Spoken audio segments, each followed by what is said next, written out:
Пишите свои просьбы в комментариях к этому видео. Также просим вас подписаться на наш канал и поделиться этим видео с родными и близкими, кому нужна помощь. Пресвятая Богородица, склоняю пред Тобой свою голову и с покорностью прошу Тебя вести меня путями Твоими на протяжении всего дня.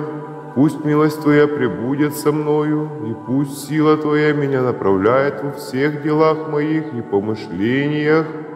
Не допусти на пути моем завистливых взглядов и злых языков.